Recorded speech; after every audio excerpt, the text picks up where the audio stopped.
It's recording now. Great. Okay, then thank you everyone for joining us again to the Data Science Incubator. We're going to be talking about access permissions for a GitHub organization. To motivate this talk and to try kind of explain what I mean by this, let me present you with the following situation. So say that you want to propose changes to a source repository, maybe to a repository in our organization, 2 Degrees Investing. And we start with the usual plumbing. We set the forks and local clones and all of that, which we could do if we wanted with the use this package with the function, for example, create from GitHub. Then we initiate a pull request and start working on it. And we could do that again with the use this package with the function PR init. And then, when we finish our work, we synchronize our local fork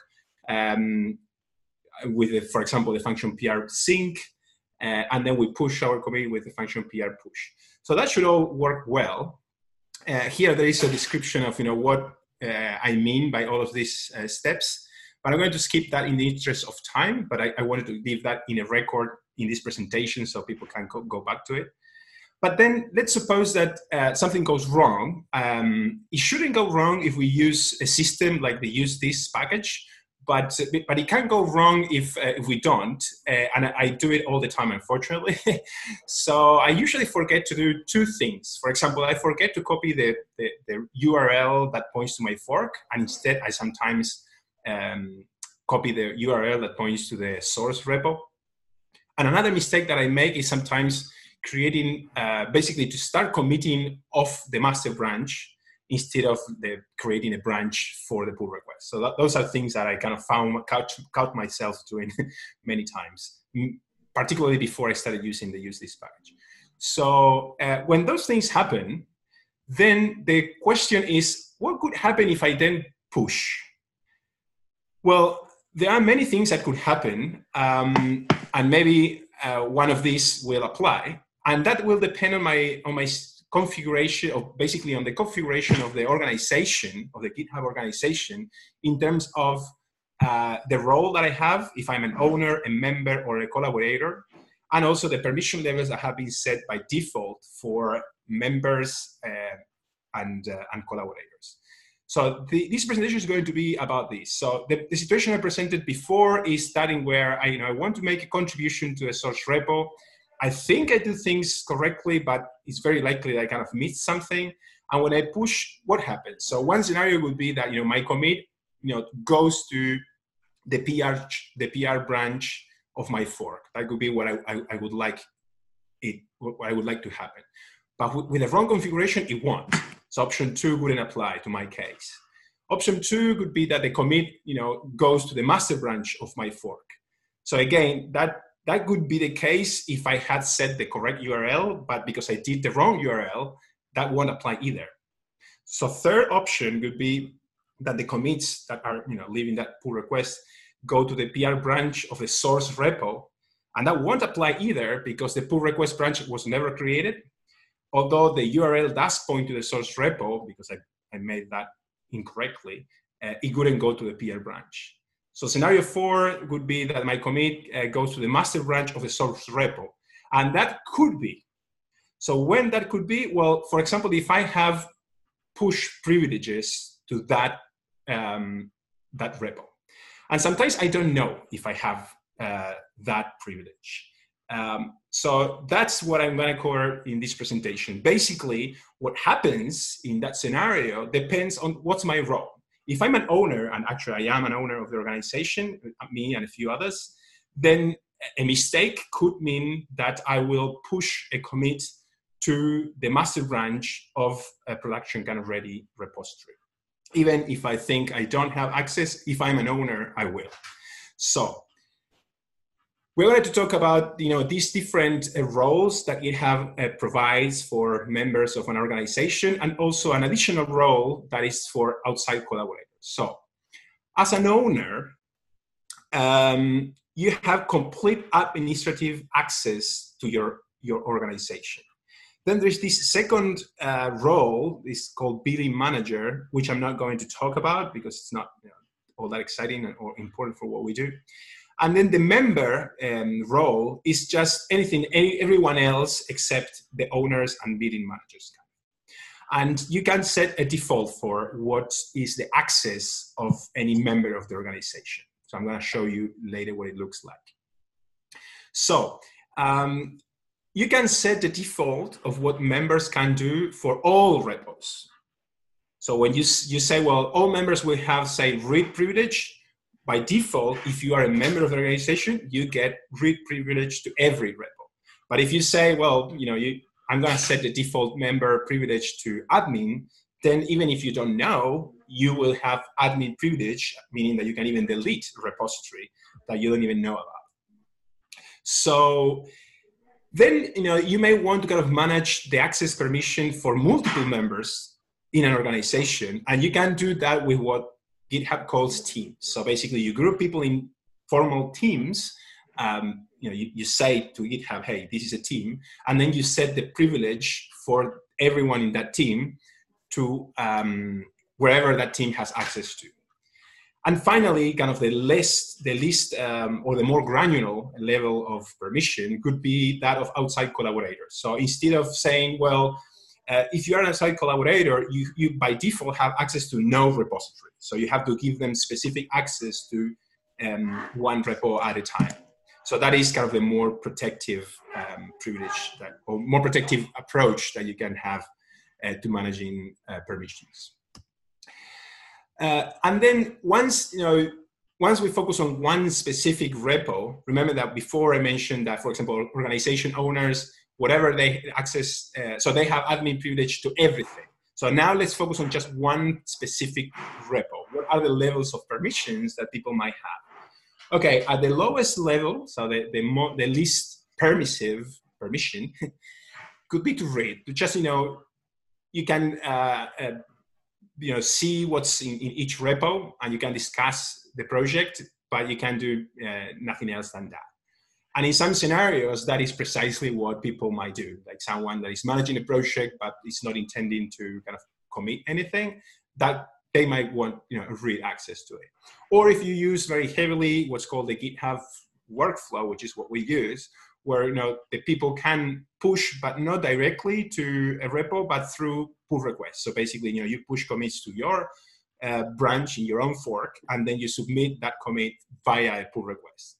And even if you have only read access to a repo, that GitHub workflow allows you to contribute to that repo, even though you can't flag. So I'm going to skip the triage and just going to talk about this intermediate level where you can push, can write kind of, right, to a repo.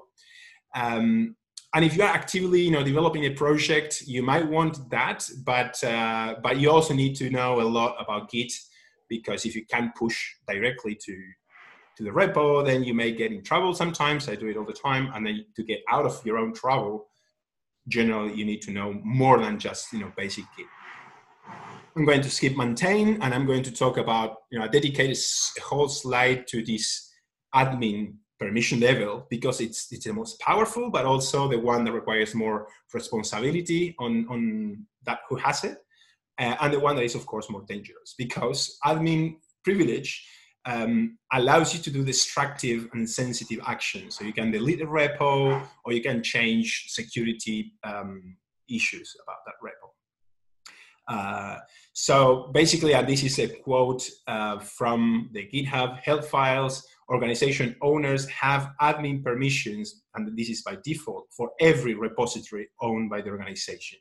So if you are an owner like me of the organization, or like Taylor, for example, if someone else in the organization creates a repo, I may not even know that they are creating that, but I still have privileges to say delete it. So it's something to take with a lot of responsibility. So let me give you an example of what all these settings look like on the GitHub organization to decrease investing. So the organization has a tab that says people. There are 30 members of the organization, and you can see that in this number. However, if you filter for the role owner, just the owners, then you get 1, 2, 3, 4, 5, 6 owners. So Claire, Klaus, Evan, me, Mike, and Tyler, we are all owners of the organization. I don't know if we all know that we are owners, but we are. And here at this wheel, we can change the roles if we wanted from one to the other. So these people have a lot of power and a lot of responsibility, because if things go wrong, then I don't know if some things are, or either they cannot be undone, or maybe you have to kind of really ask to GitHub, please, please, please do something that I'm not supposed to, that I can't revert. So if I, for example, if I click here on Klaus, then I get this message. So Klaus, this is the page for Klaus as an owner of the organization, and explicitly says, as an owner, Klaus has admin access to all repositories that belong to the 2 Degrees Investing organization, and gives you a link to manage that if you want. So now, if I go to the settings tab, before I was here in people, if I go to the settings tab, I can click on member privileges, and I can set the base permission for every member. So remember, I told you that being a member allows the organization owners or admins to set a default level of permission for anyone that is part of that organization. So you can say read, which is the most conservative one, and then if anyone needs more powers, then you can give them those powers kind of one by one. Or if you kind of go to the other extreme, if you say, well, everyone has admin privileges, then everyone can do anything in any repo. So basically, it's kind of saying, well, everyone is almost an owner of the organization. And then, well, there is other privileges that you can give them. Now we're getting to a particular repo. Here, what I'm showing is what it looks like. One specific repository called r2dii.match. In the settings section, I clicked here on collaborators and team. And I wanted to show you kind of these 3 windows at the top, in the middle, at the bottom, where I am managing the privileges that, for example, Jackson has. Via 3 different channels. So the first channel here at the top, this window shows what's the privilege that everyone gets, including Jackson, as a member of the organization. Sorry, I hear some background noise. Let me see if we can mute Claire. I'm gonna mute. Or Claire, can you mute yourself, please? Sure. Cool, thanks. So at this top window, what we have is what's the access that everyone gets by default, just by being a member. So it says that the 2 Degrees Investing organization has their default repository permission set to read, which is what we saw a couple of slides before. So therefore, Jackson would have by default, just from being a member, he would have read access to this particular repo. Then Jackson is also a member of the team banks.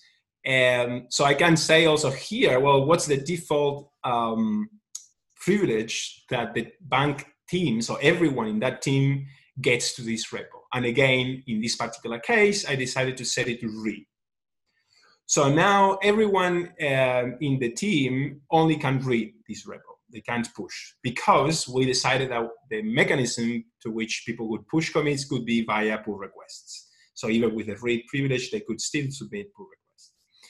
But finally, because Jackson is creating and managing a project board, which is a feature of GitHub that is not the topic of today, he needed higher permissions. He needed admin permissions on this repo. So I added him as a collaborator, and only there I gave him admin.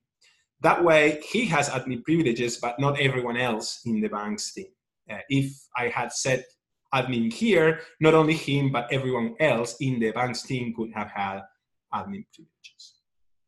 So that is, we're getting close to the end. That is, how in one specific repo you could manage the access of different people depending on in these different channels. And finally, I wanted to discuss this additional kind of protection level at the level of a branch. So basically, you can create a rule by which a branch which name matches, for example, the literal string master, so basically a master branch, has some restrictions so that people cannot say push force, which means that they cannot change the history of the repository. So they can add commits, but commits that have been kind of done in the past, they cannot rewrite them with a new version of the repo. Maybe it's a little subtle, but that's something that gets people in trouble often.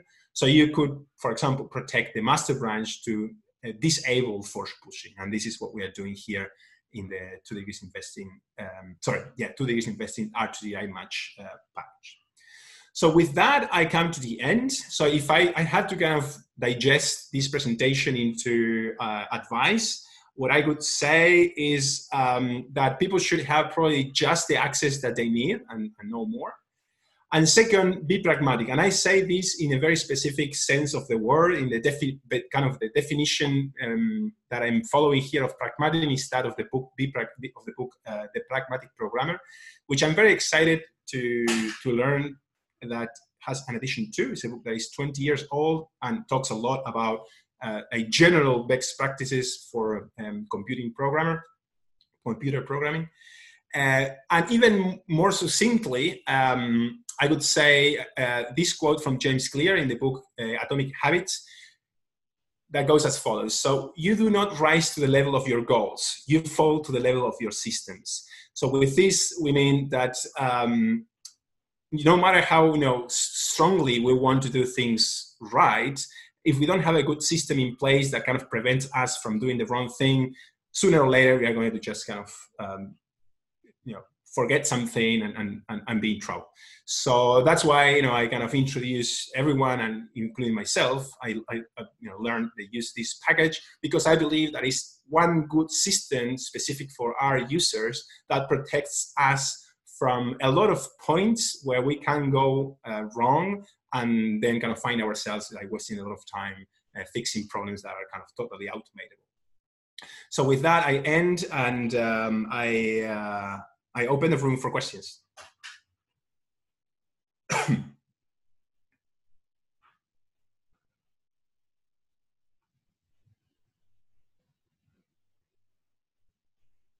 So I have a question.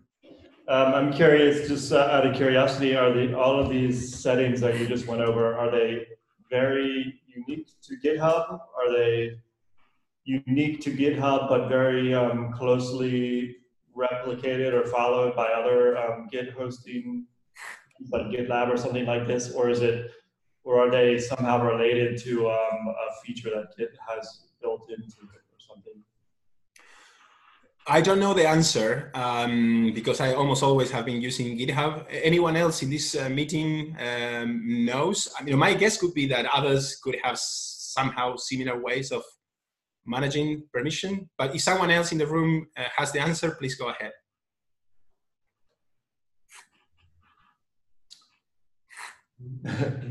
Yeah, so I was just asking out of curiosity, like for instance, if we for some reason decided we had to move everything to GitLab, would this be something that we could easily take with us, or would we have to like go through a big process of trying to replicate the similar behavior with a totally different system? Or I don't know, it could be something built into Git that GitHub is just exposing. I don't know either. I'm just curious. Yeah, that's great. I think that the very first step is to reflect on these permissions, and that's why I'm very happy to develop this presentation, which was actually motivated and was proposed by Klaus and Claire. I think that it's probably not the most exciting. We like, at least I like seeing code and playing with R, and we are talking about settings. But it is a conversation that, at least we need to know the kind of powers we have, because with power comes responsibility, and we may find ourselves in troubles that we didn't want to get into. So I think that the follow-up of this conversation could be one at the kind of manager level, where they decide, which approach we have to give people permission. So for example, I think that given the expertise of CJ, he's missing as an owner. I believe that he should be an owner. And then I don't know if everyone who is an owner wants to be an owner. I do want, because I need sometimes to approve applications and things that really affect my workflow. but I don't know if everyone else like really needs that privilege. So that's something I don't want to answer now. I'm just something throw it up there to reflect on it. I mean, in response to that, I honestly, in most cases, I prefer not to be an owner of a repository unless it's 100% necessary. There's a few packages that I'm one of the most significant contributors to, and I still am not an owner of that repository, and I prefer it that way because I do the same thing. I send pull requests to him and he approves them, and I am never worried that I'm going to accidentally push something to the master branch because GitHub is simply not possible. So I actually prefer that for myself, unless there's like a really strong reason why I need to have that. And I can always ask someone, oh, you want me to make some really strong change to this repo because you don't know how to do it, or for whatever reason, then yeah, okay, like temporarily give me the access to it. But I default to not having that as well, just for my own sake. Thanks, EJ. I appreciate your comment mostly because it shows someone that really understand what it means. If you prefer to kind of get only what you need when you need it, it kind of could make someone like me that probably has less expertise than you kind of think very carefully about what powers I have.